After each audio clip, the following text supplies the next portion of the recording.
اب ہم آتے ہیں سیدنا ابراہیم علیہ السلام کے قصے کی طرف، لیکن اس سے پہلے یہ وضاحت کر دیں کہ سیدنا ابراہیم علیہ السلام کے واقعے کے ساتھ چند دوسرے انبیاء علیہ السلام کے واقعات بھی وابستہ ہیں، مثلا سیدنا لوط علیہ السلام کا واقعہ، اس لیے کہ یہ سیدنا ابراہیم علیہ السلام کے بھتیجے بھی ہیں اور ان کے پیروکار بھی۔ اسی طرح آپ کے صاحبزادوں سیدنا اسماعیل اور سیدنا اسحاق علیہ السلام کے واقعات ساتھ ساتھ چلتے ہیں۔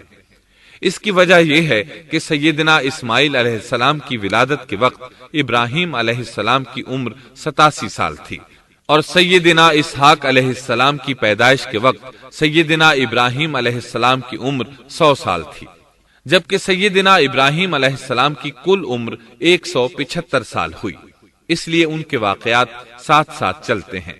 ابراہیم علیہ السلام کا قصہ سناتے ہوئے ان حضرات کا ذکر ساتھ ساتھ ضرور آئے گا، تو آئیے شروع کرتے ہیں قصہ ابراہیم علیہ السلام کا۔ صالح علیہ السلام کے بعد اللہ تعالیٰ نے سیدنا ابراہیم علیہ السلام کو مبعوث فرمایا۔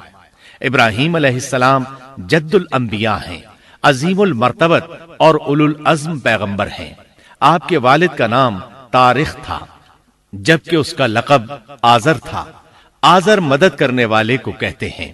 یہ شخص اپنے قبیلے کے افراد کی مدد کیا کرتا تھا، غمخواری کرتا تھا، اس لیے اس کا لقب آزر مشہور ہو گیا تھا۔ قرآن مجید میں ابراہیم علیہ السلام کا قصہ 73 مقامات پر ذکر ہوا ہے۔ یہ 73 مقامات 25 سورتوں میں ہیں، اور یہ بات ابراہیم علیہ السلام کے بلند مرتبت ہونے پر دلالت کرتی ہے۔ ابراہیم علیہ السلام بھی سام بن نوح علیہ السلام کی نسل سے ہیں۔ آپ کی پیدائش عراق کے مشہور شہر بابل میں ہوئی۔ یہ عراق کے شمال میں واقع تھا اور آج بھی موجود ہے۔ بہت بڑا شہر ہے، اس وقت بھی بڑی آبادی پر مشتمل تھا۔ یہاں بت پرستی عام ہو چکی تھی۔ اللہ تعالی سورۃ العنکبوت آیت 25 میں فرماتے ہیں، وَقَالَ إِنَّمَا اتَّخَذْتُم مِّن دُونِ اللَّهِ أَوْثَانًا مَّوَدَّةَ بَيْنِكُمْ فِي الْحَيَاةِ الدُّنْيَا۔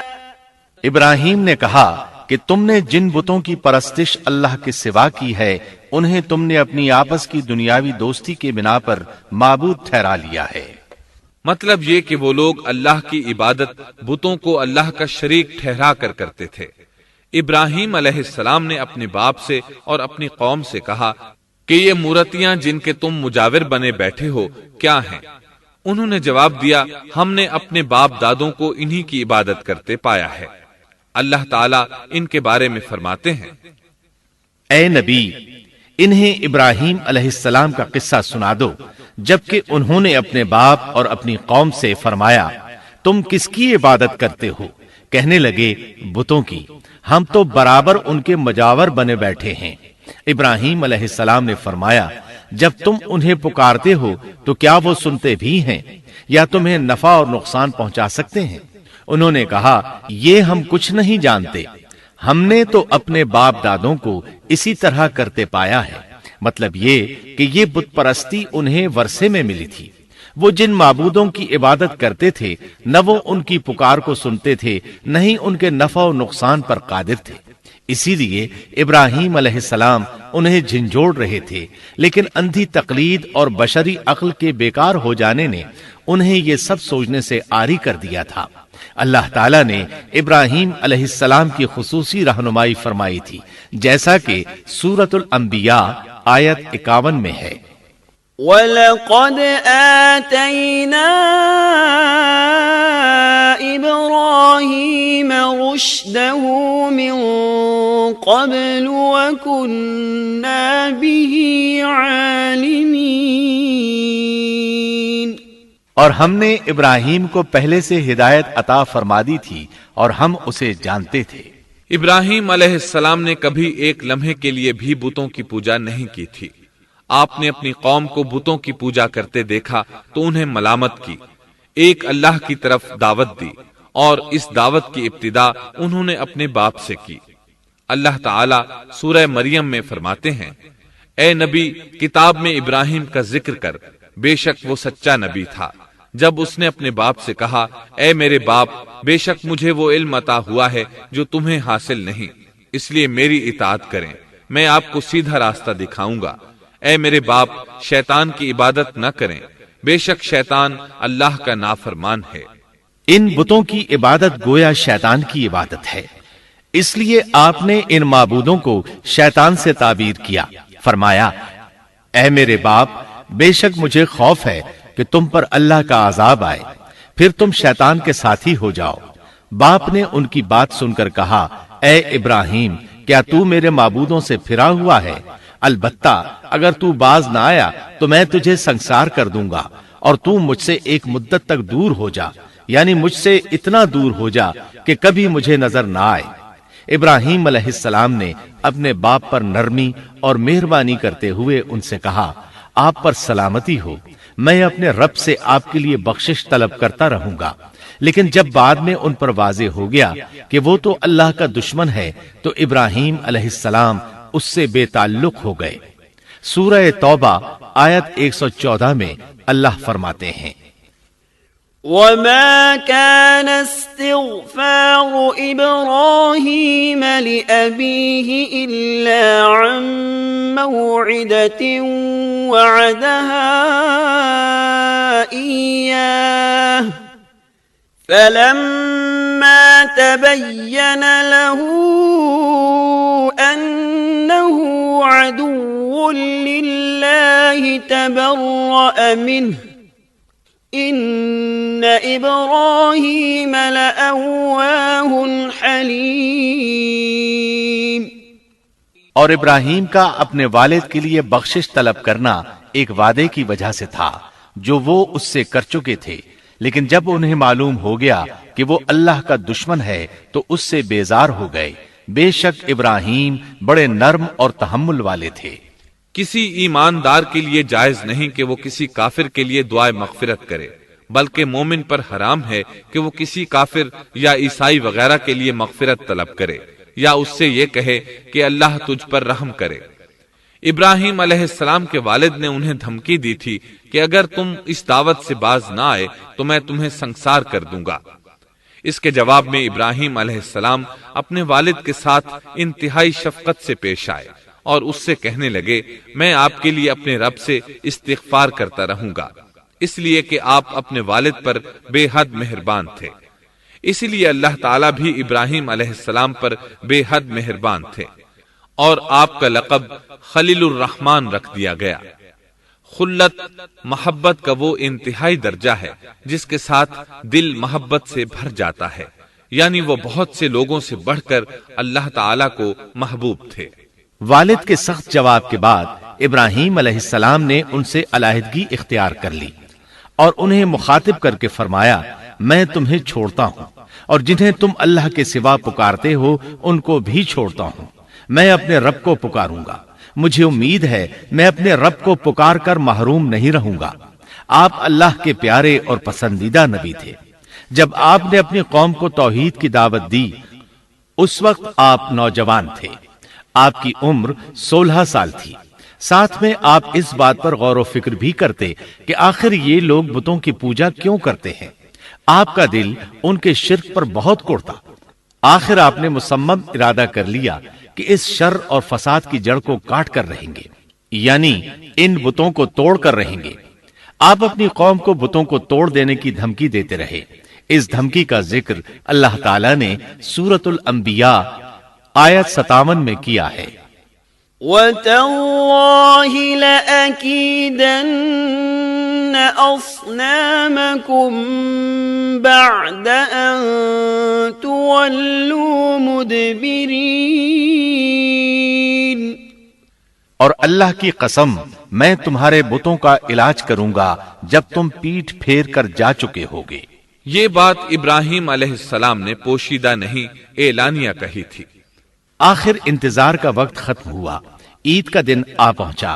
عید کے دن وہ لوگ صبح سویرے گھر سے نکلنے سے پہلے کھانا پکا کر اپنے معبودوں کے سامنے رکھتے تھے، پھر شہر سے باہر ایک میدان میں جمع ہوتے۔ وہاں کھیلتے کودتے خوشیاں مناتے، ناز سے چلتے پھرتے اور کھانا کھاتے، شام کو گھروں کی طرف آتے، صبح بتوں کے پاس جو کھانا رکھ گئے تھے اس کو اٹھاتے اور تبرک سمجھ کر کھا جاتے۔ اپنے معمول کے مطابق انہوں نے عید کی تیاری کر لی، لیکن ابراہیم علیہ السلام تیار نہ ہوئے، اس لیے کہ وہ تو ان کے ساتھ جانے کا ارادہ ہی نہیں رکھتے تھے۔ وہ لوگ جانے سے پہلے ابراہیم علیہ السلام کے پاس آئے اور کہنے لگے، کیا آپ ہمارے ساتھ نہیں جائیں گے؟ سیدنا ابراہیم علیہ السلام نے آسمان کی طرف نگاہ کی اور فرمایا، میں بیمار ہوں۔ یہ تمام واقعہ سورۃ الانبیاء آیات 51 تا 58 میں بیان ہوا ہے۔ یقیناً ہم نے ابراہیم کو پہلے سے ہدایت فرما دی تھی اور ہم اسے جانتے تھے، جبکہ اس نے اپنے باپ سے اور اپنی قوم سے کہا کہ یہ مورتیاں جن کے تم مجاور بنے بیٹھے ہو کیا ہیں؟ سب نے کہا، ہم نے اپنے باپ دادوں کو انہی کی عبادت کرتے پایا ہے۔ آپ نے فرمایا، پھر تو تم اور تمہارے باپ دادا سبھی یقیناً کھلی گمراہی میں مبتلا رہے۔ کہنے لگے، کیا آپ سچ مچ ہمارے پاس حق لائے ہیں یا یوں ہی مذاق کر رہے ہیں؟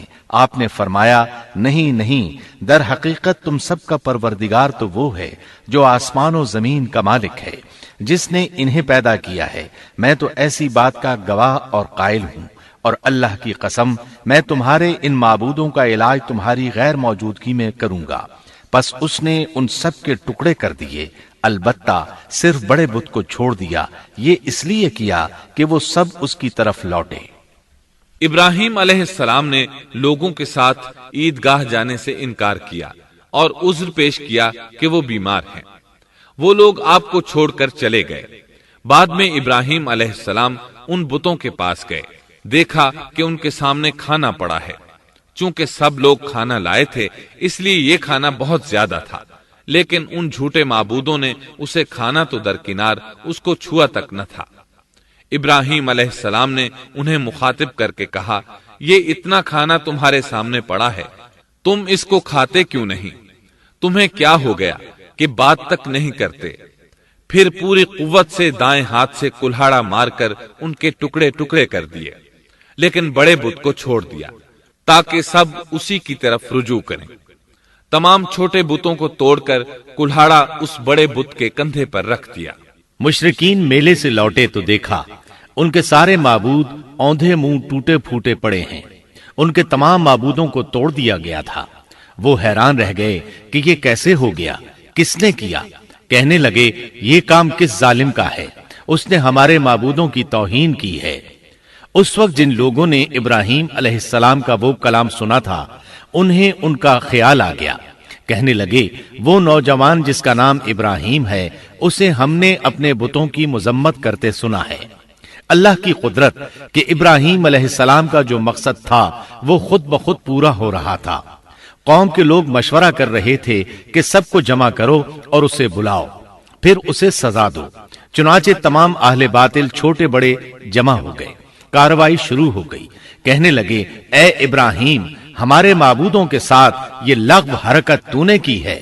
ابراہیم علیہ السلام نے جواب دیا، یہ کام تو اس بڑے بت کا ہے، مجھ سے کیوں پوچھتے ہو؟ تم اپنے معبودوں سے کیوں نہیں پوچھ لیتے کہ ان کے ٹکڑے کس نے اڑائے ہیں؟ ابراہیم علیہ السلام کا جواب سن کر وہ سب سوچ میں پڑ گئے۔ پھر کہنے لگے، ہم نے بڑی غلطی کی، اپنے معبودوں کے پاس کسی کو حفاظت کے لیے نہیں چھوڑا۔ اس قدر واضح بات محسوس کر کے بھی وہ ظالم ایمان نہ لائے، بلکہ شیطان نے ان کے دلوں میں وسوسہ ڈالا اور انہوں نے غور و فکر کر کے کہا، اے ابراہیم، کیا تمہیں علم نہیں؟ یہ تو بے زبان ہیں، یہ بول نہیں سکتے۔ اب ابراہیم علیہ السلام نے فرمایا، تب پھر تم اللہ کے سوا اس چیز کی عبادت کرتے ہو جو تمہیں کچھ بھی نفع نہ دے سکے اور نہ نقصان پہنچا سکے۔ تعجب ہے تم پر اور ان پر بھی جنہیں تم اللہ کے سوا پکارتے ہو۔ کیا تم میں بالکل عقل نہیں؟ اس طرح ابراہیم علیہ السلام نے ان پر حقیقت خوب اچھی طرح واضح کر دی۔ ان سے فرمایا، تم ان کی پوجا کرتے ہو جن کو تم خود تراشتے ہو، یعنی ان کا حال تو یہ ہے کہ تم نے ان کو خود اپنے ہاتھوں سے تراشا اور ان کی عبادت کرنے لگے، جبکہ تمہیں اور تمہاری بنائی ہوئی چیزوں کو اللہ ہی نے پیدا کیا ہے۔ ابراہیم علیہ السلام نے ایک کلہاڑے کی مدد سے ان سب بتوں کو تہس نہس کر دیا تھا۔ یہ اس بات کی واضح ترین نشانی تھی کہ یہ بالکل بے بس ہیں، لیکن اس واضح نشانی کے باوجود وہ اپنے کفر ہی پر ڈٹے رہے اور لگے ابراہیم علیہ السلام کو دھمکیاں دینے۔ قالوا ابنوا له بنيانا فألقوه في الجحيم، کہنے لگے اس کے لیے ایک آتش کدہ بناؤ اور اسے اس دہکتی آگ میں ڈال دو۔ پھر ان لوگوں نے ایک چٹیل میدان کا انتخاب کیا جہاں مٹی نام کی کوئی چیز نہیں تھی۔ اس میدان کو پتھروں کی باڑ کے ساتھ گھیر دیا گیا۔ پھر سب لوگوں کو حکم دیا گیا کہ وہ لکڑیاں جمع کر کے اس گھیری ہوئی جگہ میں رکھیں۔ چنانچہ سب لوگ لکڑیاں جمع کر کے وہاں لانے لگے، یہاں تک کہ عورتوں اور بچوں نے بھی اس کام میں بڑھ چڑھ کر حصہ لیا۔ میدان میں اتنی لکڑیاں جمع ہو گئیں کہ زمین نظر نہیں آتی تھی۔ یہ لکڑیاں زمین پر ایک اونچی دیوار محسوس ہوتی تھیں۔ پھر ان لکڑیوں کو آگ لگائی گئی۔ جب آگ کے شعلے آسمان سے باتیں کرنے لگے تو انہوں نے ابراہیم علیہ السلام کو آگ میں ڈالنے کے لیے ایک جھولا تیار کیا۔ اس میں سیدنا ابراہیم علیہ السلام کو رکھا گیا۔ اس وقت آپ نے یہ دعا پڑھی، حسبنا اللہ ونعم الوکیل، ہمیں اللہ کافی ہے اور وہی بہترین کارساز ہے۔ یہ کلمہ ہر محتاج اور مصیبت زدہ کو پڑھنا چاہیے۔ بخاری میں ہے، رسول اللہ صلی اللہ علیہ وسلم نے فرمایا، حسبنا اللہ و نعم الوکیل ابراہیم علیہ السلام نے اس وقت فرمایا تھا جب انہیں آگ میں پھینکا جانے لگا تھا۔ مطلب یہ کہ ہم اللہ ہی پر بھروسہ کرتے ہیں، اس کے سوا ہمارا کسی پر بھروسہ نہیں۔ بعض روایات میں یہ بھی ہے کہ جب ابراہیم علیہ السلام کو آگ میں ڈالا جانے لگا تو جبریل علیہ السلام آئے اور کہا، اے ابراہیم، کوئی حاجت ہے تو میں حاضر ہوں۔ ابراہیم علیہ السلام نے فرمایا، اگر تم اپنی مرضی سے آئے ہو تو مجھے تمہاری کوئی ضرورت نہیں۔ ایک دوسری روایت میں ہے کہ بارش کے فرشتے نے حاضر ہو کر کہا تھا، اے ابراہیم، مجھے حکم دیجئے میں بارش برسا کر اس آگ کو بجھا دوں۔ لیکن ایسی تمام روایات ضعیف ہیں۔ یوں بھی اللہ کا حکم ان سے پہلے کام کرنے والا تھا۔ اللہ تعالیٰ سورہ انبیاء آیت 69 اور 70 میں فرماتے ہیں، قلنا یا نار کونی بردا وسلاما علی ابراہیم وَأَرَادُوا بِهِ كَيْدًا فَجَعَلْنَاهُمُ الْأَخْسَرِينَ۔ ہم نے کہا، اے آگ ابراہیم پر ٹھنڈی ہو جا اور سلامتی والی ہو جا۔ گو انہوں نے ابراہیم کا برا چاہا لیکن ہم نے انہیں ہی نقصان پانے والا کر دیا۔ چنانچہ جب ابراہیم علیہ السلام کو آگ میں ڈالا گیا تو وہ ٹھنڈی ہو گئی۔ ابن عباس رضی اللہ عنہما فرماتے ہیں، اگر اللہ تعالیٰ آگ سے یہ نہ فرماتے کہ سلامتی والی ٹھنڈی ہو جا تو وہ اس قدر سرد ہو جاتی کہ اس کی ٹھنڈک سے تکلیف محسوس ہوتی۔ گویا آگ بھی اللہ کے حکم کے بغیر نہیں جلا سکتی، چھری اللہ کے حکم کے بغیر نہیں کاٹ سکتی، اس لیے کہ یہ بھی اللہ کی مخلوق ہیں اور ان کی قدرت بھی اللہ کے پاس ہے۔ وہ چاہے تو ان کو قدرت عطا کر دے، چاہے تو قدرت واپس لے لے۔ آگ کو ٹھنڈا ہونے کا حکم ہوا، وہ ٹھنڈی ہو گئی۔ اس نے نہ ابراہیم علیہ السلام کے کپڑے جلائے، نہ جسم کے کسی حصے کو کوئی نقصان پہنچایا، صرف وہ رسیاں جلائیں جن سے آپ کو باندھا گیا تھا۔ سبحان اللہ۔ لوگ آگ کے گرد اس انتظار میں کھڑے تھے کہ جو ہی انہیں آگ میں پھینکا جائے گا وہ جل کر راکھ ہو جائیں گے، لیکن وہ یہ دیکھ کر حیران رہ گئے کہ ابراہیم علیہ السلام بڑے ناز سے آگ کے درمیان بیٹھے ہیں۔ بعض روایات میں ہے کہ ابراہیم علیہ السلام فرمایا کرتے تھے، مجھے ان دنوں جو راحت اور سکون حاصل تھا ویسا آگ سے نکلنے کے بعد نہیں ہوا۔ لوگ اس معجزے کو دیکھ کر حیرت زدہ تھے۔ پھر ابراہیم علیہ السلام آگ سے نکلے۔ اتنا بڑا معجزہ دیکھنے کے باوجود لوط علیہ السلام کے سوا کوئی شخص پورے بابل شہر سے ان پر ایمان نہ لایا۔ اللہ تعالیٰ فرماتے ہیں، فآمن له لوط، پس ابراہیم پر لوط ایمان لائے۔ مطلب یہ کہ پوری بستی سے لوط علیہ السلام تھے جو آپ پر ایمان لائے تھے، باقی تمام لوگ کفر ہی پر ڈٹے رہے۔ ابراہیم علیہ السلام ان کا رویہ دیکھ کر نا امید ہو گئے کہ اس سے بڑھ کر یہ کون سا معجزہ دیکھنا چاہتے ہیں۔ ان کے بتوں کو توڑ دیا گیا، اپنی آنکھوں سے اللہ کی نشانی ان لوگوں نے دیکھی، پھر بھی یہ ایمان نہیں لائے، چنانچہ آپ نے وہاں سے ہجرت کا ارادہ فرما لیا۔ اس وقت بابل پر نمرود نامی بادشاہ کی حکومت تھی۔ کہا جاتا ہے کہ زمین کے بیشتر حصے پر اسی کی حکمرانی تھی۔ جب اس کے پاس یہ خبریں پہنچیں کہ ابراہیم علیہ السلام کو آگ میں ڈالا گیا لیکن آگ نے انہیں نہیں جلایا، تو اس نے ابراہیم علیہ السلام کو اپنے دربار میں پیش کرنے کا حکم دیا۔ ابراہیم علیہ السلام کو وہاں لایا گیا۔ نمرود نے ان سے ان کے رب کے بارے میں سوال کیا۔ اللہ تعالیٰ سورۃ البقرہ آیت 258 میں فرماتے ہیں، أَلَمْ تَرَ إِلَى الَّذِي حَاجَّ إِبْرَاهِيمَ فِي رَبِّهِ أَنْ آتَاهُ اللَّهُ الْمُلْكَ۔ کیا تو نے اس شخص کو نہیں دیکھا جس نے ابراہیم سے اس کے رب کے متعلق جھگڑا کیا اس لیے کہ اللہ نے اسے سلطنت دی تھی۔ ایک روایت میں ہے کہ 4 بادشاہوں نے زمین کے بیشتر حصے پر حکمرانی کی ہے، ان میں سے ایک نمرود ہے۔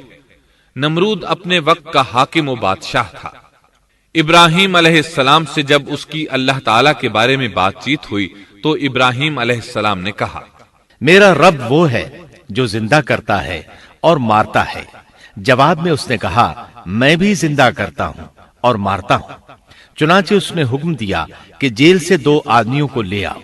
جیل سے 2 ایسے آدمیوں کو لایا گیا جن کے لیے سزائے موت کا فیصلہ ہو چکا تھا۔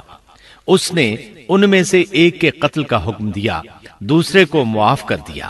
اس سے اس نے یہ ثابت کرنا چاہا کہ وہ بھی زندہ کر سکتا ہے اور موت دے سکتا ہے، اور کہنے لگا، دیکھ لو میرے حکم سے لوگ مرتے ہیں اور میرے حکم سے انہیں زندگی ملتی ہے۔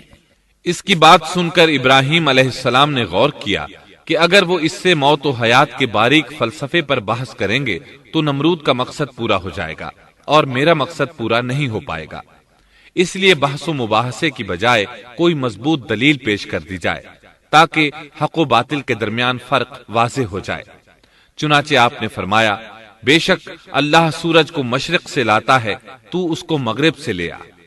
کافر بادشاہ یہ سن کر مبہوت رہ گیا، اس کا سر جھک گیا۔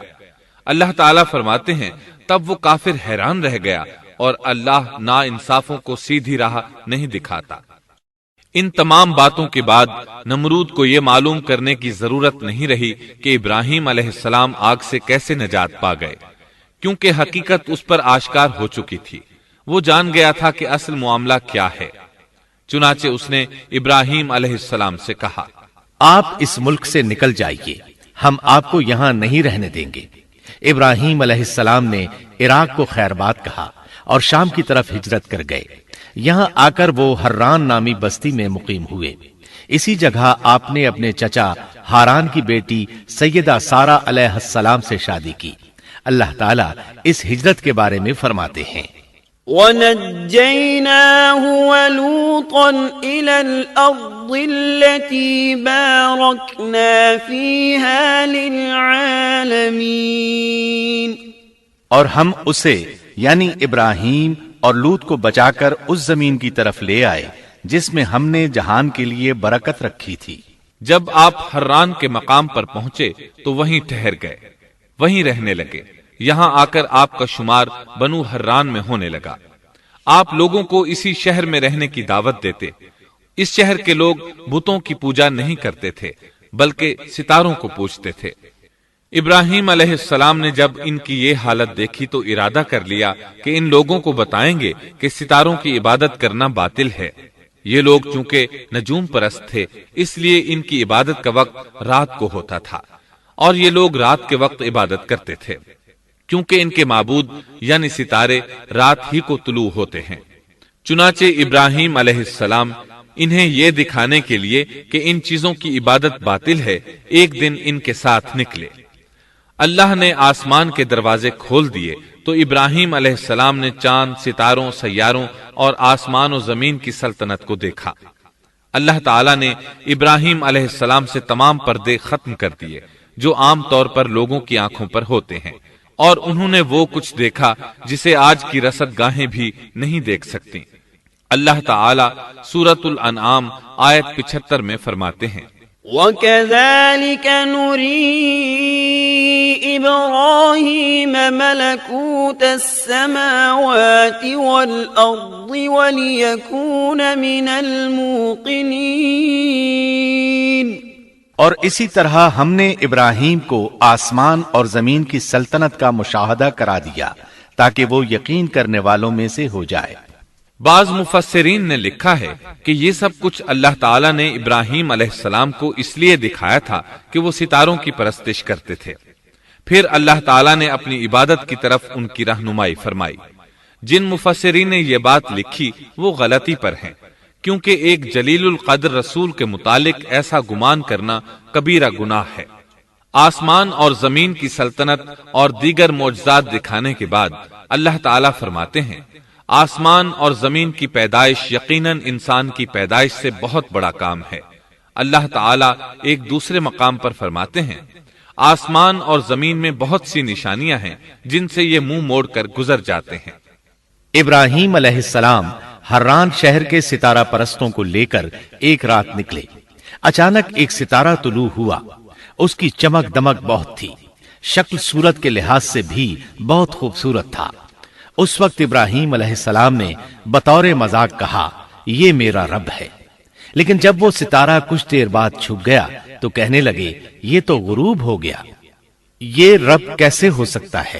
جو چھپ جائے وہ رب نہیں ہو سکتا، پس میں تو غروب ہونے والوں کو پسند نہیں کرتا۔ اگلے روز وہ پھر ان لوگوں کو ساتھ لے کر نکلے تو چاند کو دیکھا۔ یہ شکل صورت میں ستاروں سے کہیں زیادہ خوبصورت تھا، روشن تھا، لیکن یہ بھی غروب ہو گیا تو ابراہیم کہنے لگے، اگر مجھے میرے رب نے ہدایت نہ کی تو میں گمراہ لوگوں میں شامل ہو جاؤں گا۔ اے اللہ، تو کہاں ہے؟ اپنی طرف میری رہنمائی کر۔ ان باتوں سے ابراہیم علیہ السلام ان لوگوں کو غور و فکر کی دعوت دے رہے تھے تاکہ وہ غور کریں، آخر رب چھپ کیسے سکتا ہے؟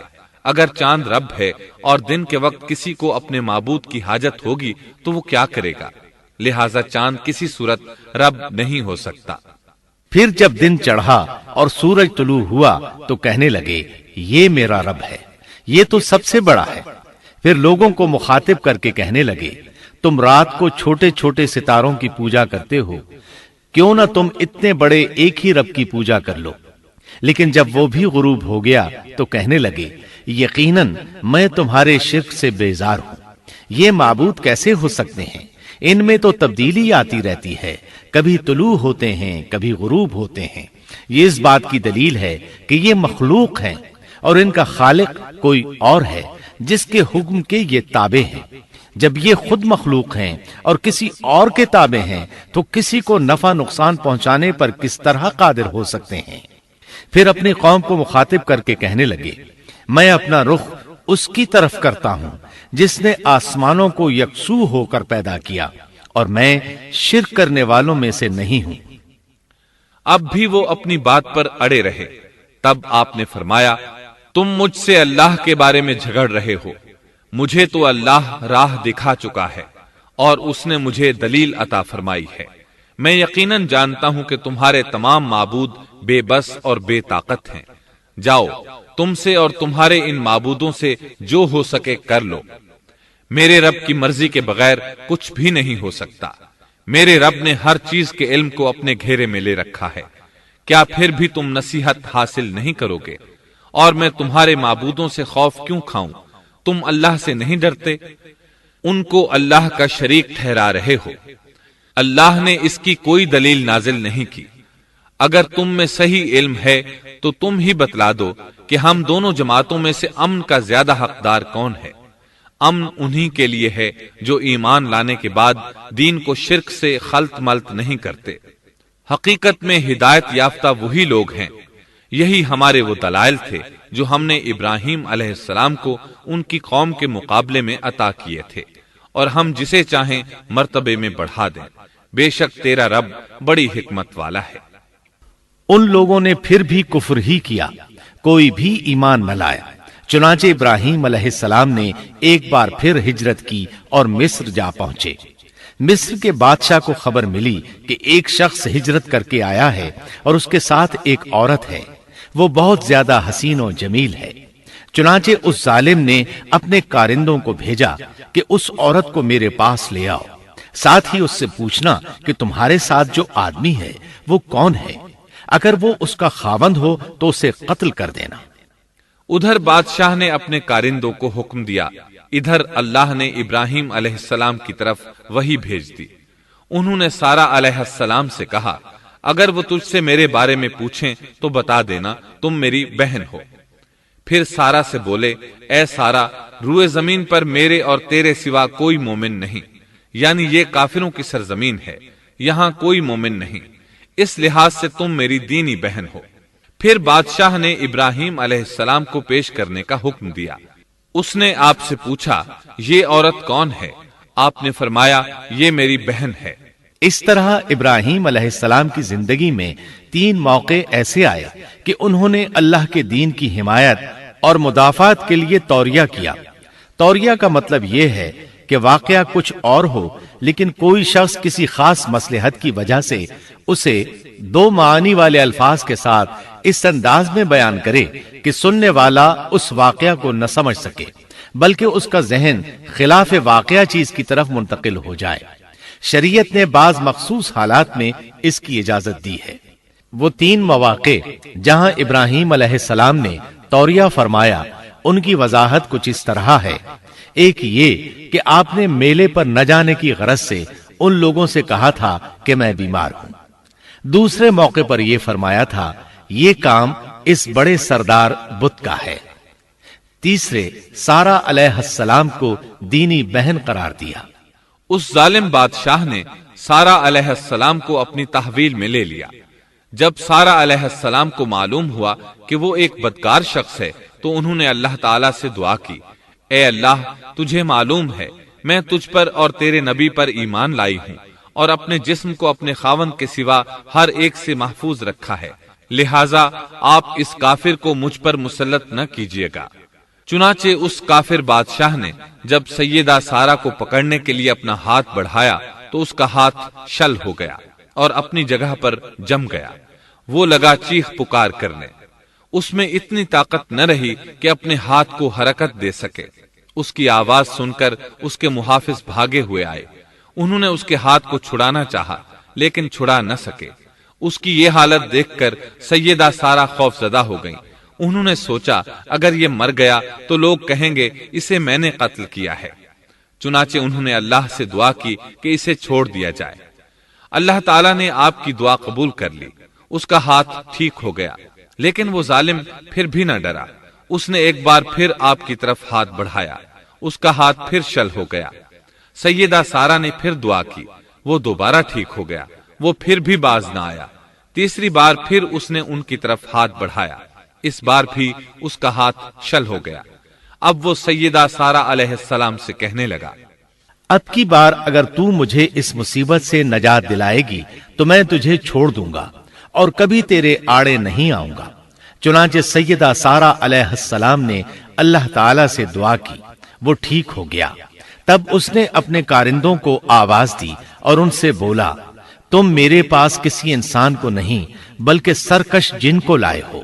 پھر اس نے انہیں رہا کر دیا، عزت و اکرام سے رخصت کیا اور ان کی خدمت کے لیے اپنی بیٹی ہاجرہ کو ساتھ کر دیا۔ سارا علیہ السلام واپس لوٹیں تو دیکھا کہ ابراہیم علیہ السلام نماز پڑھ رہے ہیں۔ نماز کے بعد انہوں نے پوچھا، سارا، اس نے تمہارے ساتھ کیا سلوک کیا؟ سیدہ سارا علیہ السلام نے سارا واقعہ سنا دیا۔ سن کر آپ نے فرمایا، الحمدللہ۔ پھر بولے، اب ہم یہاں نہیں رہیں گے بلکہ واپس جائیں گے۔ چنانچہ آپ ایک بار پھر فلسطین میں آ گئے، وہیں اپنی زندگی بسر کرنے لگے۔ اب ہم آگے بڑھتے ہیں۔ جب آپ فلسطین میں مستقل طور پر رہائش پذیر ہوئے تو لوط علیہ السلام بھی آپ کے ساتھ تھے۔ لوط علیہ السلام آپ کے بھتیجے تھے، ان کے والد کا نام ہاران تھا۔ یہ بچپن ہی سے سیدنا ابراہیم علیہ السلام کے زیر سایہ رہے، انہی کے ہاں پرورش پائی، اس لیے دین حق فوراً قبول کر لیا۔ جب سیدنا ابراہیم علیہ السلام نے عراق سے شام کی طرف ہجرت کی تو یہ آپ کے ساتھ تھے، وہاں سے حران گئے تب بھی ساتھ تھے، پھر مصر کی طرف ہجرت کی تو بھی لوط علیہ السلام ان کے ساتھ تھے۔ آخر کار جب آپ نے مصر کو بھی خیر بات کہا اور فلسطین آ گئے تب بھی یہ ساتھ تھے۔ اب ابراہیم علیہ السلام نے لوط علیہ السلام کو حکم دیا کہ وہ بستی سدوم کی طرف چلے جائیں، اس لیے کہ اس بستی کے لوگ کفر کی انتہائی گہرائی میں جا چکے ہیں، انہیں کفر و شرک سے نکالنے کے لیے وہاں جائیں، انہیں اللہ کے احکام سنائیں، اللہ کی طرف دعوت دیں۔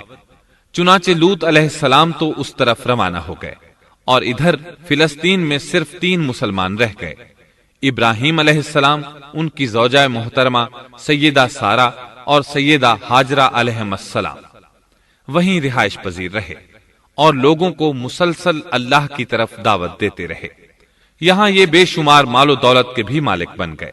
جب ان کی عمر 85 یا 86 سال ہوئی تو سارہ علیہ السلام نے سوچا، میں بانجھ ہوں، میرے خاوند بوڑھے ہیں لیکن اولاد کی تمنا ہے، تو کیوں نہ میں اپنی لونڈی ہاجرہ ہدیے اور تحفے کے طور پر ابراہیم علیہ السلام کو دے دوں۔ چنانچہ ہاجرہ ابراہیم علیہ السلام کو مل گئیں، انہوں نے ان سے شادی کر لی۔ اللہ رب العزت نے جلد ہی ان کے بطن سے آپ کو اسماعیل علیہ السلام عطا فرمائے۔ ہاجرہ علیہ السلام کے ماں بننے پر اور ان کی اولاد کو دیکھ کر سیدہ سارہ علیہ السلام کو فطری طور پر غیرت کا احساس ہوا۔ اللہ کی قدرت دیکھیے، خود ہی انہیں ہاجرہ کو تحفے میں دیا تاکہ اولاد حاصل ہو، اور جب وہ ماں بن گئیں تو اب غیرت محسوس کر رہی ہیں۔ اپنی اس کیفیت سے مجبور ہو کر سیدہ سارہ نے ابراہیم علیہ السلام سے کہا، آپ مجھے اس کے ساتھ ایک جگہ پر نہ رکھیں۔ مورخین اور سیرت نگار لکھتے ہیں کہ ہاجرہ علیہ السلام ایک نطاق پہنا کرتی تھی، یعنی وہ جسم کے درمیان ایک لمبا کپڑا لٹکا لیتی تھیں تاکہ وہ کپڑا گھسٹ گھسٹ کر قدموں کے نشانات مٹا دے اور سارہ کو نظر نہ آئے، کیونکہ سارہ غیرت کی حد کو پہنچ چکی تھی۔ ابراہیم علیہ السلام نے جب سارہ علیہ السلام کے اندر غیرت کے آثار دیکھے تو ہاجرہ کو ان کی نگاہوں سے دور کر دیا۔ ادھر اللہ کا حکم بھی نازل ہو گیا کہ اپنی بیوی ہاجرہ اور دودھ پیتے بچے اسماعیل کو ساتھ لے لیں اور مکہ کی طرف رخ کر لیں۔ ابراہیم علیہ السلام مکہ کی طرف روانہ ہوئے، یہاں تک کہ مکہ پہنچ گئے۔ یہ جگہ اس وقت بالکل ویران اور بے آباد تھی، نہ کوئی انسان تھا، نہ پانی، نہ نباتات کے آثار تھے، غرض کوئی چیز نظر نہیں آتی تھی، بس پہاڑوں کے درمیان ایک بے آب و گیاہ میدان تھا۔ یہی وہ مقدس اور تاریخی وادی تھی جہاں ابراہیم علیہ السلام اپنی زوجہ اور لخت جگر کو چھوڑ کر واپس پلٹے۔ سیدہ ہاجرہ علیہ السلام کو بہت حیرت ہوئی، انہیں یہ امید نہیں تھی کہ ان کے خاوند انہیں ایک بے آباد جگہ تنہا چھوڑ کر چل دیں گے، اس پر بچے کی ذمہ داری الگ تھی۔ چنانچہ انہوں نے ابراہیم علیہ السلام کو آواز دی، لیکن انہوں نے مڑ کر بھی نہ دیکھا۔ اب وہ ان کے پیچھے آئیں اور قریب پہنچ کر بولی، اے ابراہیم، ہمیں کہاں چھوڑے جا رہے ہو؟ یہاں نہ پانی، نہ خوراک، نہ کوئی انسان۔ ابراہیم علیہ السلام نے پھر بھی کوئی جواب نہ دیا، کوئی پریشانی بھی ظاہر نہ کی اور چلتے رہے۔ سیدہ ہاجرہ بھی آپ کے پیچھے چلتی رہیں اور پوچھتی رہیں کہ ہمیں کس کے حوالے کر کے جا رہے ہیں؟ یہاں تو کوئی بھی جاندار نہیں، مکمل طور پر بے آباد علاقہ ہے، لیکن انہوں نے اب بھی کوئی توجہ نہ دی۔ آخر سیدہ ہاجرہ نے کہا، کیا آپ کو اللہ نے اس کام کا حکم دیا ہے؟ اب آپ نے جواب میں فرمایا، ہاں۔ تب سیدہ ہاجرہ بولی، اگر یہ بات ہے تو اللہ تعالی ہرگز ہمیں ضائع نہیں ہونے دے گا۔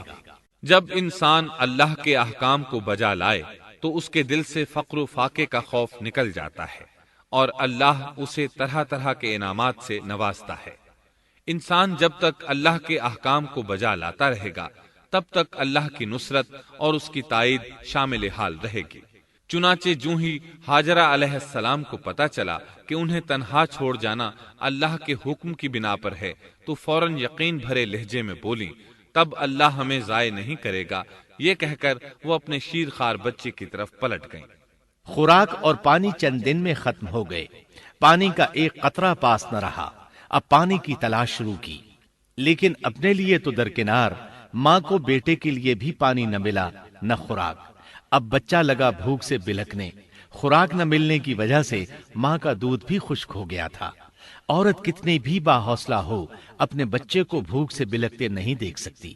اب انہوں نے بچے کو وہیں چھوڑا اور تیزی سے قریبی پہاڑی صفا کی طرف لپکی، اوپر چڑھ کر ادھر ادھر نظر دوڑائی کہ شاید کسی طرف پانی یا خوراک نظر آ جائے یا کسی انسان کی جھلک نظر آ جائے۔ جب کچھ نظر نہ آیا تو نشیب کی طرف چلی، ساتھ میں بچے کی طرف بھی دیکھتی جاتی تھی۔ نشیب میں پہنچی تو بچہ نظروں سے اوجھل ہو گیا۔ اس پر اور بے چین ہوئی اور بلندی کی طرف دوڑی۔ اس طرح مروہ پہاڑی پر چڑھ گئیں۔ وہاں بھی چاروں طرف نگاہ دوڑائی لیکن کچھ نظر نہ آیا۔ خیال آیا کہ پھر کوشش کرنی چاہیے۔ اس خیال سے مروہ پہاڑی سے اتری اور صفا کی طرف چل دی۔ درمیان میں نشیب کی وجہ سے بچہ نظر نہ آیا تو دوڑنے لگی۔ اس طرح پھر صفا پر چڑھ گئیں۔ اللہ اکبر! ایک تو عورت ذات کمزور، پھر بھوک پیاس سے نڈھال، اس پر کس قدر سعی اور کوشش میں مصروف، وہ بھی اپنے بچے کے لیے۔ بہرحال بار بار کوشش کے خیال سے انہوں نے صفا اور مروہ پہاڑیوں کے درمیان 7 چکر لگائے۔ یہی وجہ ہے مسلمان عازمین حج صفا و مروہ کے درمیان سعی کرتے ہیں تاکہ اس واقعے کی یاد تازہ ہو جائے۔ جب وہ آخری مرتبہ مروہ پر پہنچی تو انہوں نے ایک آواز سنی۔ یہ آواز اسماعیل علیہ السلام کے قریب سے آئی تھی۔ انہوں نے پوری توجہ سے آواز کو سننے کی کوشش کی اور جلدی سے اسماعیل کے قریب پہنچی۔ کیا دیکھتی ہیں؟ اسماعیل کے قدموں کے نیچے سے پانی پھوٹ رہا ہے، کیونکہ جبریل علیہ السلام کو اللہ نے اس صابرہ خاتون کی مدد کے لیے بھیجا تھا۔ انہوں نے زمزم والی جگہ پر اپنا پر مارا تو اسماعیل کے قدموں کے پاس سے ایک عظیم چشمہ رحمت نمودار ہوا۔ مستقبل کے پیغمبر کے قدموں کے نیچے سے اللہ نے جبریل فرشتے کے ذریعے زمین پھاڑ کر پانی نکال دیا۔ یہی آب زمزم کا آغاز تھا۔ ہاجرہ علیہ السلام پانی کو آنکھیں پھاڑ پھاڑ کر حیرت سے دیکھ رہی تھی۔ ان کی خوشی کی انتہا نہ رہی جب انہوں نے دیکھا پانی پھوٹ پھوٹ کر چاروں طرف بہ رہا ہے۔ زمین ہموار تھی، اس لیے انہوں نے زمین کو کھودنا شروع کر دیا تاکہ پانی ادھر ادھر نہ بہ جائے۔ پھر انہوں نے اس گڑھے کے چاروں طرف پتھر رکھ دیے اور زبان سے بولی، زم زم، اس کا مطلب ہے رک جا۔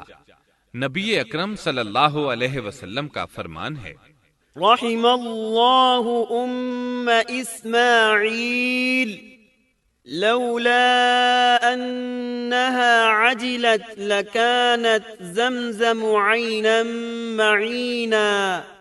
اللہ اسماعیل کی والدہ پر رحم فرمائے، اگر وہ جلد بازی سے کام نہ لیتی تو زمزم ایک بہنے والا چشمہ ہوتا۔ لیکن انہوں نے اس کے گرد بند باندھ دیا۔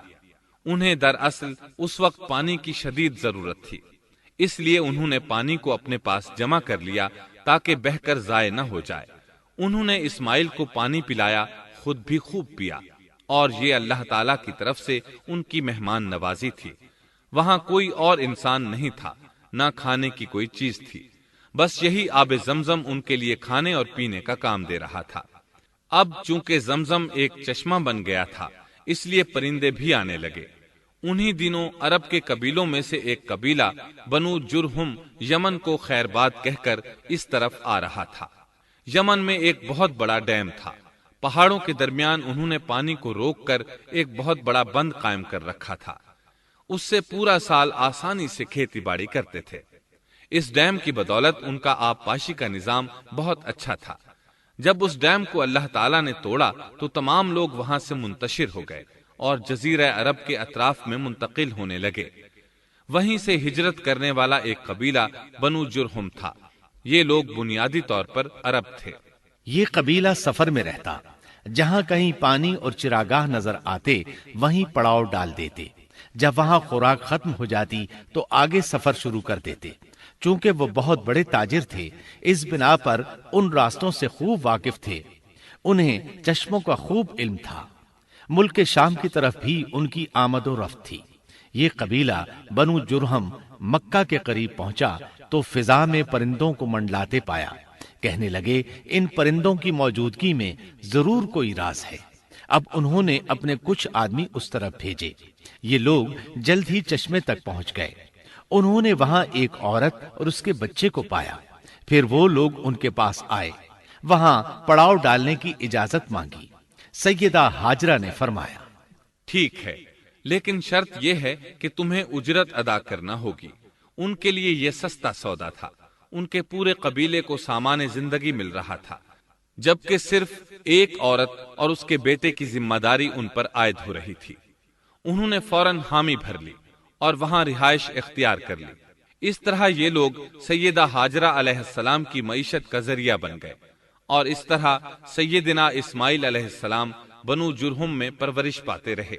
انہوں نے ان لوگوں سے عربی سیکھ لی اور ان سے بھی زیادہ عربی دان بن گئے، فصاحت اور بلاغت سے عربی میں بات چیت کرنے لگے۔ پھر ان کی اس قبیلے میں شادی ہو گئی، ان کی اولاد سے عرب قوم کا آغاز ہوا۔ انہی میں سے سرور کائنات محمد صلی اللہ علیہ وسلم کی ولادت باسعادت ہوئی۔ بنو جرہم کی آمد اور آبادی ابراہیم علیہ السلام کی دعا کا نتیجہ تھی۔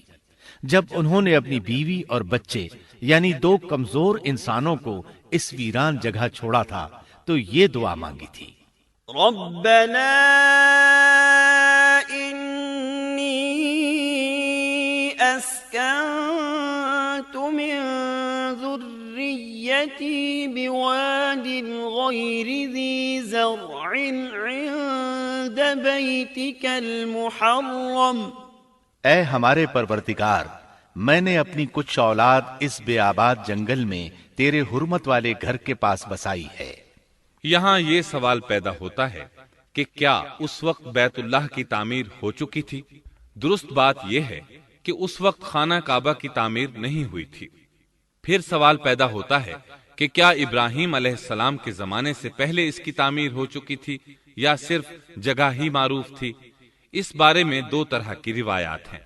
بعض میں آتا ہے کہ صرف اس کی جگہ معروف تھی، اور بعض میں ہے کہ ابراہیم علیہ السلام سے پہلے شیس علیہ السلام نے اس کو تعمیر کیا تھا، اور وہ گردش ایام کے ساتھ ساتھ منہدم ہو کر ختم ہو گیا۔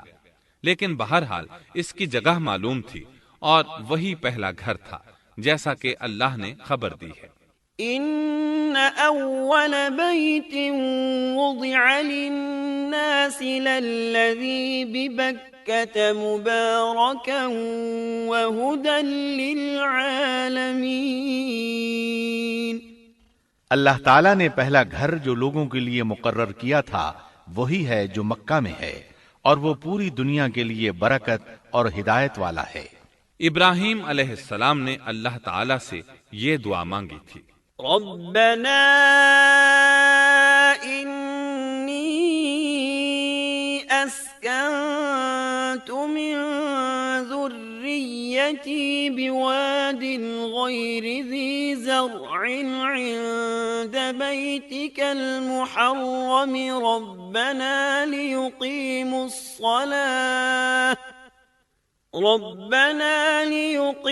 الصلاة فاجعل أفئدة من الناس تهوي إليهم وارزقهم من الثمرات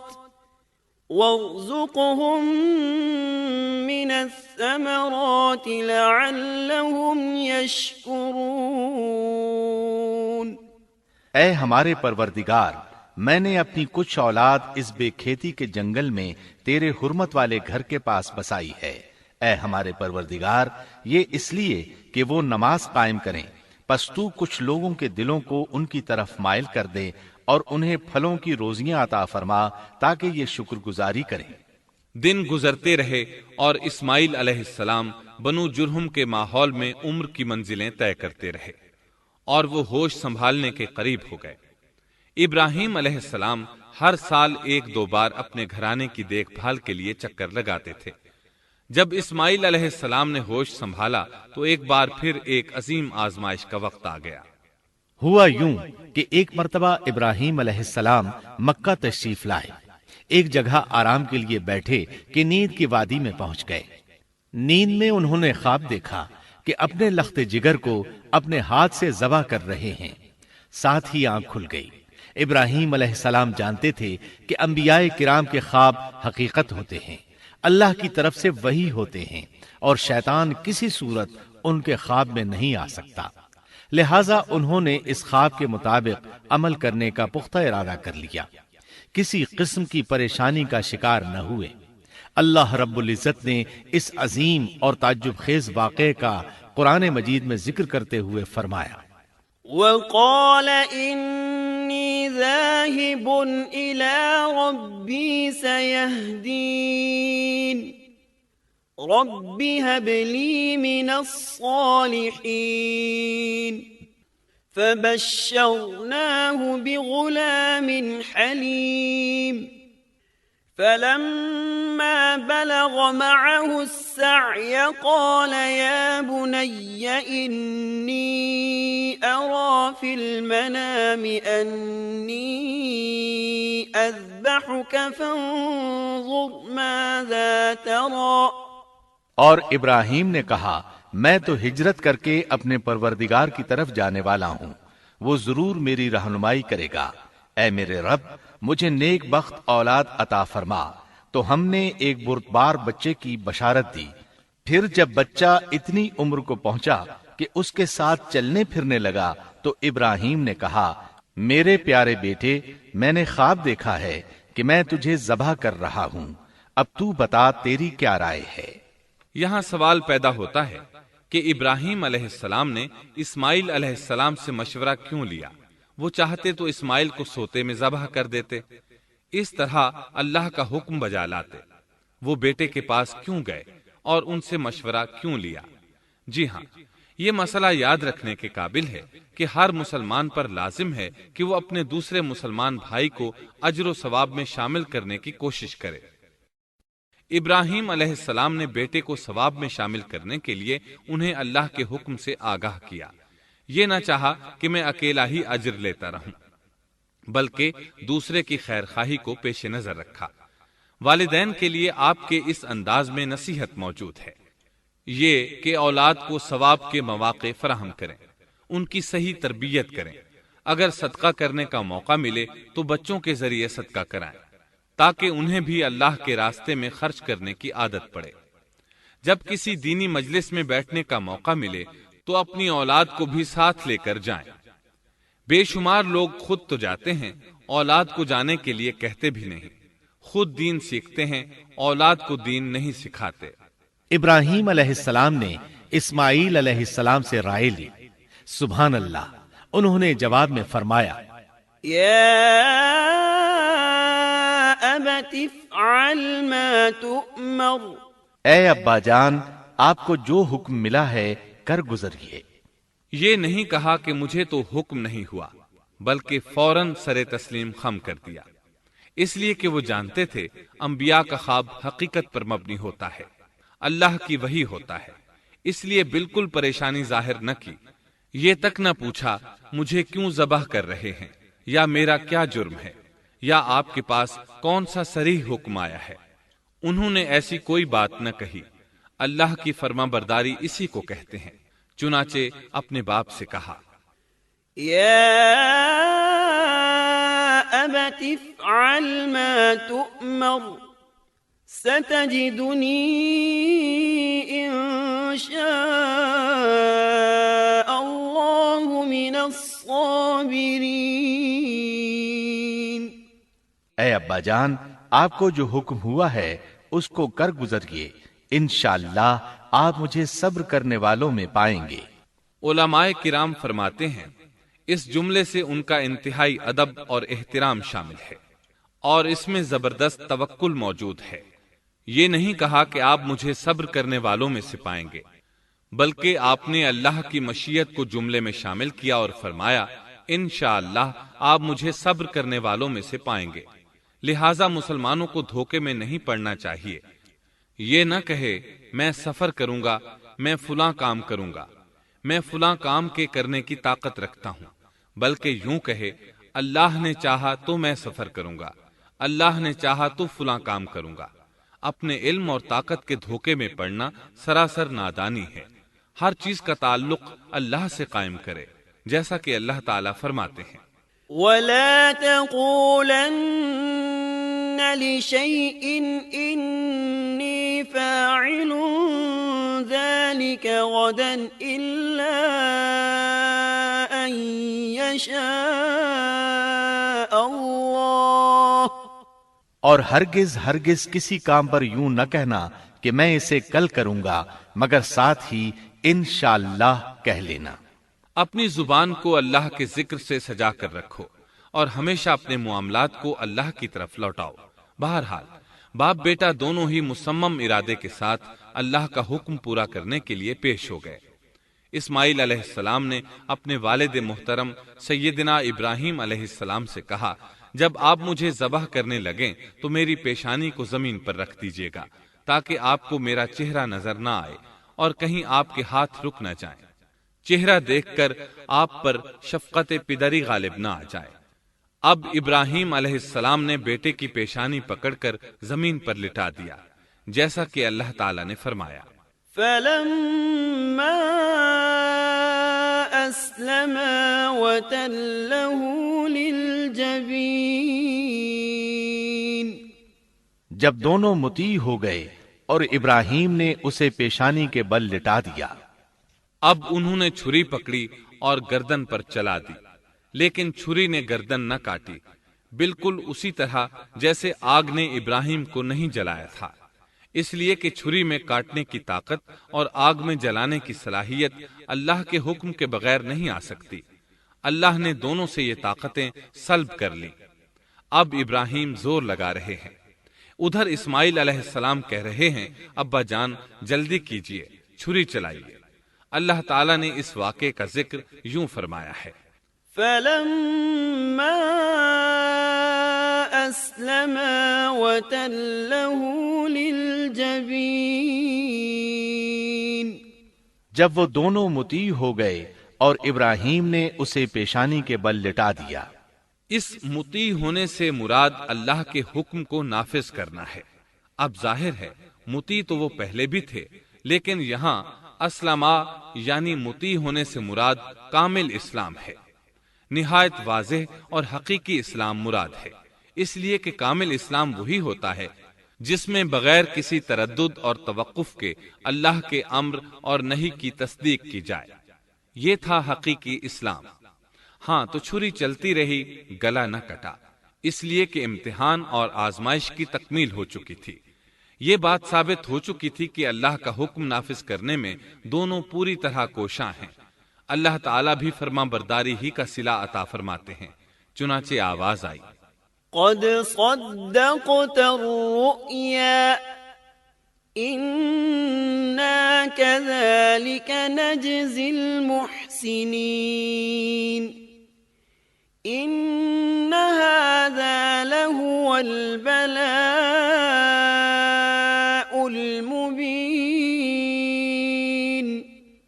ہم نے اسے پکارا، اے ابراہیم تو نے خواب کو سچ کر دکھایا، یقیناً ہم اسی طرح نیکوکاروں کو جزا دیا کرتے ہیں۔ یقیناً یہ ایک کھلی آزمائش تھی۔ تاریخ کا ایک عظیم ترین امتحان اور کڑی آزمائش دنیا کو آج بھی حیرت میں ڈال دیتی ہے۔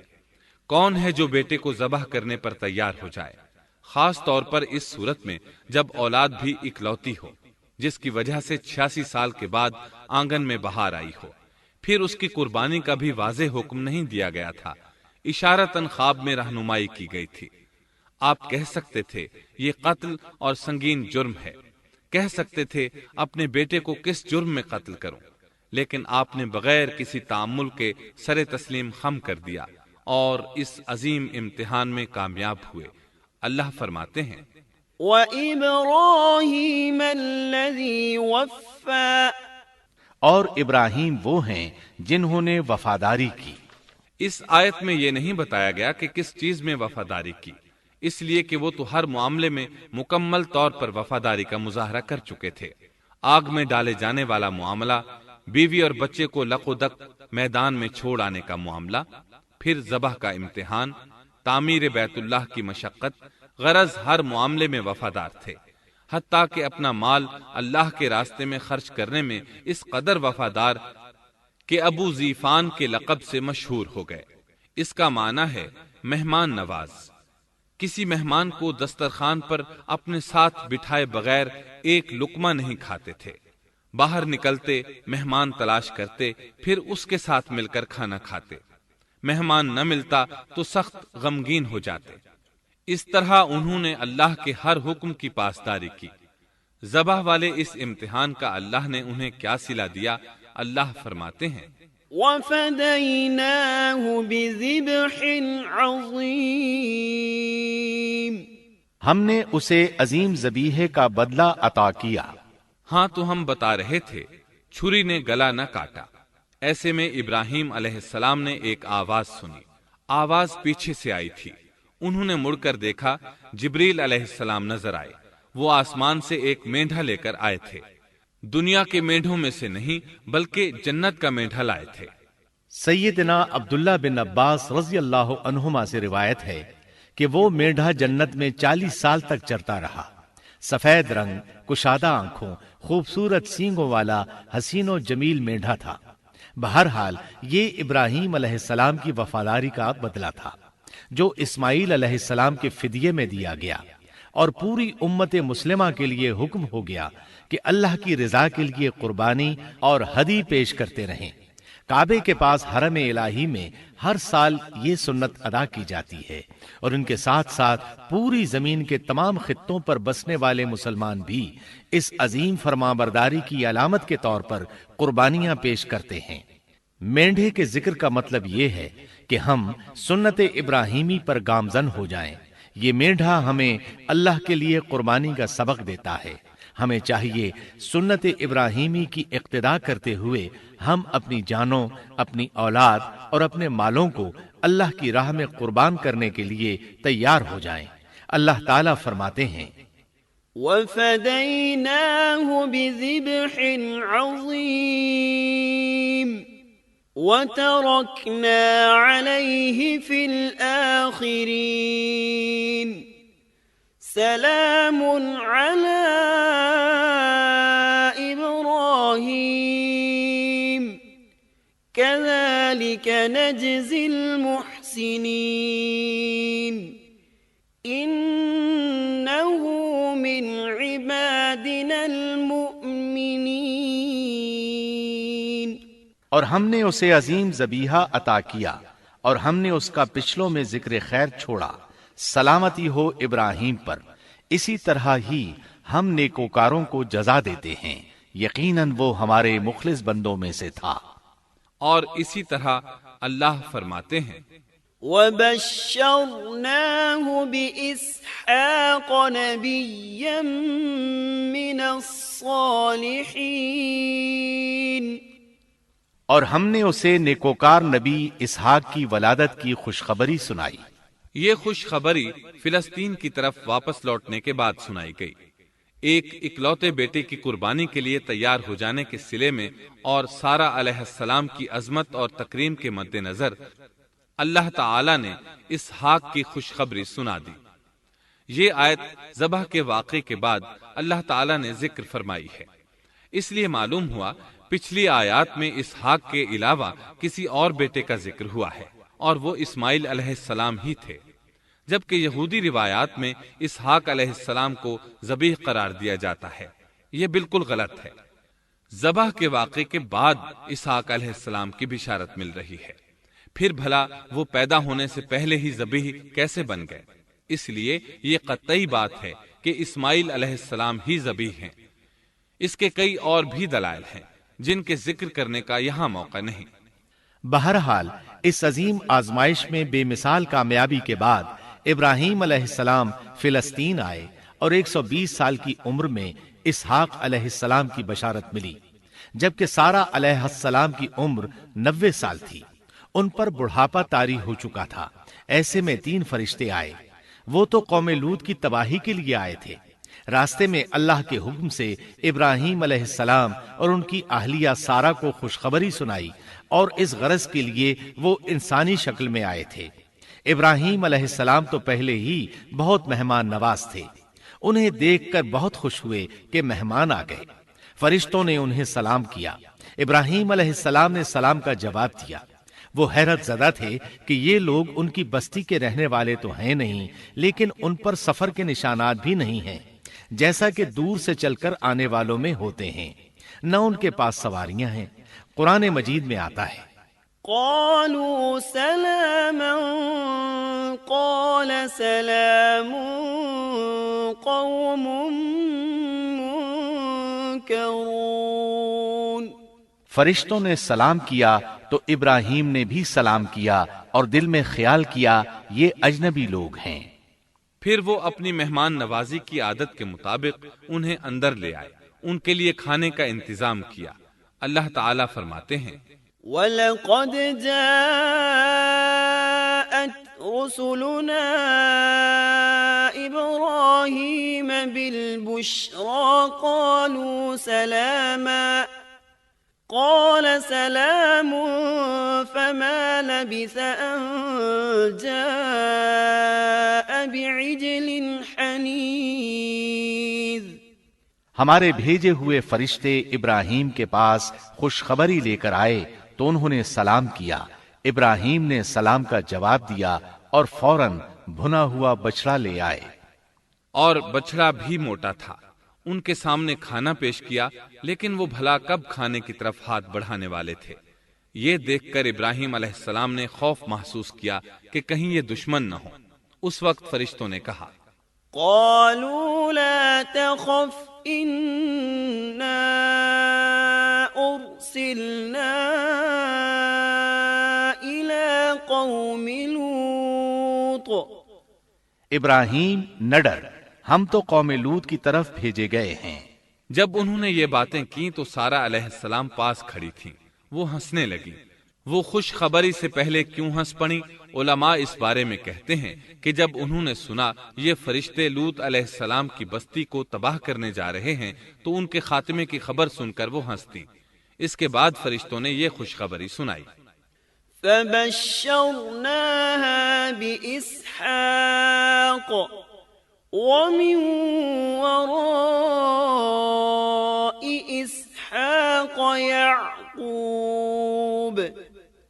ہم نے اسے اسحاق کی پیدائش کی خوشخبری دی اور اسحاق کے بعد یعقوب پوتے کی بھی خوشخبری دی۔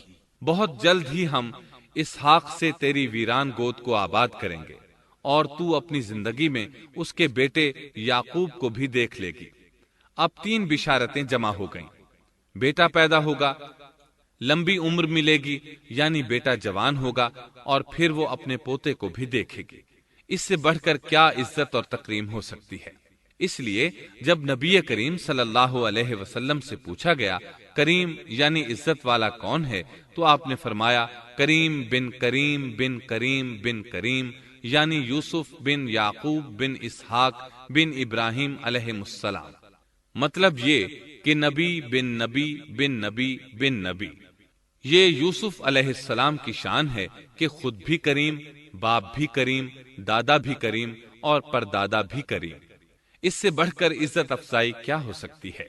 بہرحال فرشتوں نے انہیں خوشخبری دی۔ وَبَشَّرُوهُ بِغُلَامٍ عَلِيمٍ۔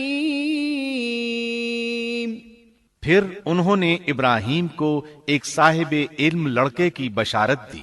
خوشخبری سن کر سیدہ سارہ حیران ہوئی، مارے حیرت کے منہ سے ہلکی سی چیخ نکل گئی۔ انہوں نے اپنے رخسار پر ہاتھ مارا جیسا کہ عورتوں کی عادت ہوتی ہے۔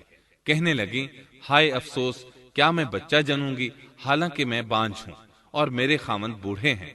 یہ تو حیرت کی بات ہے۔ ایک دوسری جگہ اللہ تعالیٰ نے یہ الفاظ فرمائے، کہنے لگی میں بوڑھی اور بانجھ ہوں، بھلا میں بچے کو کیسے جنم دوں گی؟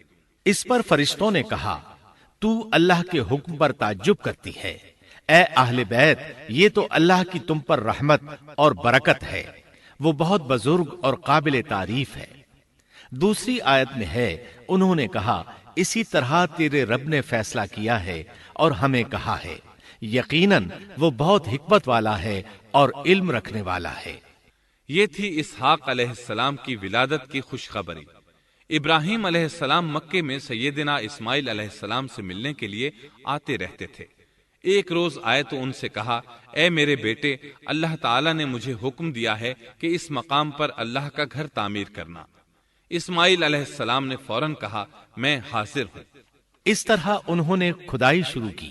ایسے میں انہیں شیس علیہ السلام کی تعمیر کے آثار نظر آئے۔ انہوں نے اس پر تعمیر شروع کر دی۔ ایک روایت میں یہ بھی ہے کہ انہوں نے فرشتوں والی بنیادوں کے آثار بھی دیکھے۔ نبی کریم صلی اللہ علیہ وسلم کی جوانی کے دنوں میں جب مکے کے قریش نے کعبے کی تعمیر نئے سرے سے کی تو انہوں نے اس کی بنیادوں کو گہرا کرنا چاہا۔ وہ کھدائی کرتے ان سبز پتھروں تک پہنچ گئے جو پہاڑوں کی چوٹیوں کی طرح نظر آ رہے تھے۔ انہوں نے ان پتھروں کو نکالنا چاہا۔ ایک شخص نے کدال کے ذریعے ایک پتھر کو باہر نکالا تو اس کے نیچے سے اتنا نور نکلنے لگا کہ قریب تھا وہ شخص اندھا ہو جاتا۔ پھر پتھر خود بخود نیچے جا گرا اور اپنی جگہ پر جم گیا۔ اس کے بعد لوگوں نے ان پتھروں کو ہاتھ نہ لگایا اور تعمیر شروع کر دی۔ قرآن مجید میں تعمیر کعبہ اور بیت اللہ کا تذکرہ اس طرح آیا ہے۔ وَإِذْ بَوَّأْنَا لِإِبْرَاهِيمَ مَكَانَ الْبَيْتِ أَلَّا تُشْرِكْ بِي شَيْئًا وَطَهِّرْ بَيْتِيَ لِلطَّائِفِينَ وَالْقَائِمِينَ وَالرُّكَّعِ السُّجُودِ۔ اور جب ہم نے بیت اللہ کے مکان میں ابراہیم کو جگہ دی اور فرمایا کہ میرے ساتھ شرک نہ کرنا اور میرے گھر کو طواف، قیام اور رکوع و سجود کرنے والوں کے لیے پاک رکھنا، اور فرمایا ان اول بیت وضع للناس للذی ببکۃ مبارکا وہدی للعالمین فیہ آیات بینات مقام ابراہیم ومن دخلہ کان آمنا۔ بے شک لوگوں کے لیے جو پہلا گھر تعمیر کیا گیا ہے وہ مکہ میں ہے، وہ جہان والوں کے لیے برکت اور ہدایت کا ذریعہ ہے۔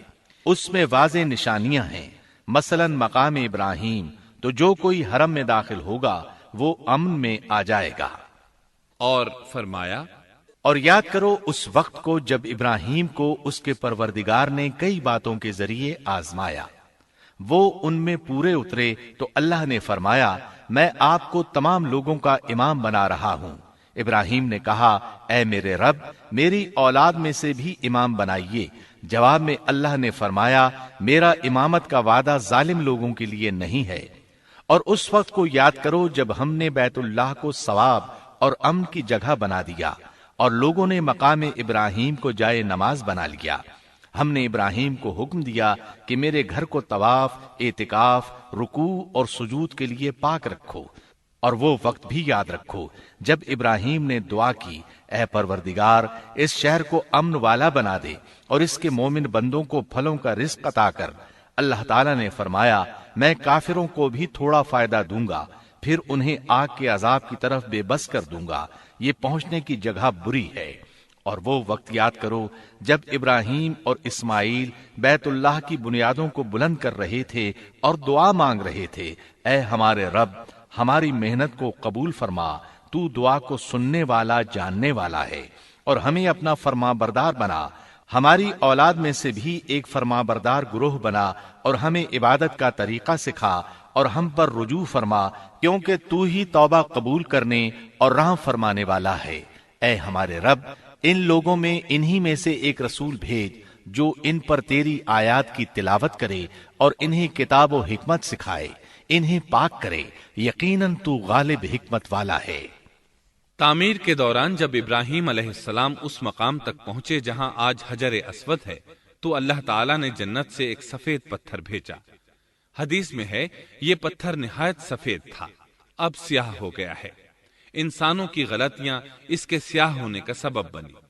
جب دیواریں انسانی قد کے برابر ہو گئیں تو اسماعیل علیہ السلام ایک پتھر لے آئے۔ اب ابراہیم علیہ السلام اس پتھر پر کھڑے ہوئے، وہ ننگے پاؤں تھے۔ اسی وقت پتھر پگھل گیا، ان کے پاؤں اس کے اندر کسی قدر دھنس گئے، پتھر پر ان کے پیروں کے نشانات آ گئے۔ اسی پتھر کو آج مقام ابراہیم کہا جاتا ہے۔ پہلے یہ پتھر بیت اللہ کی دیواروں کے ساتھ رکھا گیا تھا۔ جب لوگ طواف کے لیے آتے تو سیدنا ابراہیم کے پیروں کے نشانات دیکھنے کے لیے یہاں ہجوم ہو جاتا۔ اس طرح طواف کرنے والوں کو دقت کا سامنا ہوتا۔ سیدنا عمر رضی اللہ عنہ نے صحابہ کرام کے مشورے سے اس پتھر کو اس جگہ سے قدرے ہٹا کر نماز کی صفوں کے قریب کر دیا تاکہ طواف کرنے والوں کو دقت نہ ہو۔ یہ مقام بہت مقدس ہے۔ اللہ نے فرمایا ہے، وَاتَّخِذُوا مِن مَّقَامِ إِبْرَاهِيمَ مُصَلًّى، تم مقام ابراہیم کو جائے نماز مقرر کر لو۔ مقام ابراہیم کے قریب اس کے پیچھے ہو کر نماز پڑھنے کا موقع مل جائے تو لازماً وہاں 2 رکعت ادا کیا کرو۔ موقع نہ ملے تو پھر پوری مسجد حرام میں طواف سے فراغت والی 2 رکعت پڑھ لیا کرو۔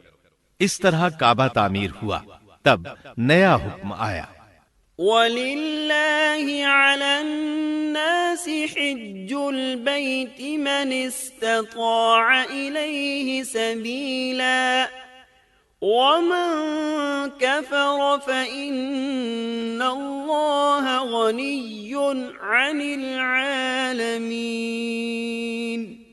لوگوں میں جو استطاعت رکھے اس پر اللہ کے لیے حج بیت اللہ فرض ہے، اور جو شخص جان بوجھ کر اعراض کرے تو اللہ جہانوں سے بے نیاز ہے اور اسے اس کی کوئی پرواہ نہیں۔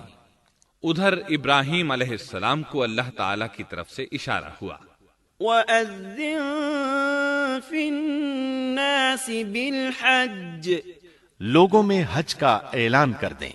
ابراہیم علیہ السلام کہنے لگے، اللہ میری آواز بھلا کس کس تک پہنچے گی؟ جواب آیا، آپ کے ذمے آواز لگانا ہے، پہنچانا ہمارا کام ہے۔ چنانچہ آپ عرفات کے ایک پہاڑ پر چڑھے اور آواز لگائی، لوگو بیت الحرام کا حج کرو۔ اللہ تعالیٰ نے معجزانہ طور پر یہ آواز تمام انسانوں تک پہنچا دی، خواہ وہ پیدا ہوئے تھے یا نہیں۔ دوسرا معجزہ یہ ہوا کہ اللہ نے بیت اللہ اور اس کے حج کی محبت لوگوں کے دلوں میں ڈال دی۔ اللہ نے فرمایا، وَأَذِّن فِي النَّاسِ بِالْحَجِّ يَأْتُوكَ رِجَالًا وَعَلَى كُلِّ ضَامِرٍ يَأْتِينَ مِن كُلِّ فَجٍّ عَمِيقٍ۔ اور آپ لوگوں میں حج کا اعلان کر دیں، وہ آپ کی طرف پیدل بھی آئیں گے اور دبلے پتلے اونٹوں پر بھی دور دور سے آئیں گے۔ اس طرح لوگ پیدل اور سوار ہو کر کثرت سے حج کے لیے آنے لگے اور یہ ویران علاقہ آباد ہونے لگا۔ یہ تھے حالات اور واقعات ابراہیم علیہ السلام کے۔ آپ نے 175 سال کی عمر میں وفات پائی۔ آپ سے پہلے سیدہ ہاجرہ علیہ السلام نے وفات پائی اور ان کی وفات سے کچھ ہی عرصہ بعد سیدہ سارہ علیہ السلام 127 سال کی عمر میں فوت ہو گئیں۔ ان دونوں کی وفات کے بعد آپ غمگین رہنے لگے۔ آخر اتنی مدت تک ساتھ رہا تھا۔ آپ خلیل الرحمن تھے، آپ پر صحیفے بھی نازل ہوئے، آپ اللہ کے بے حد شکر گزار تھے۔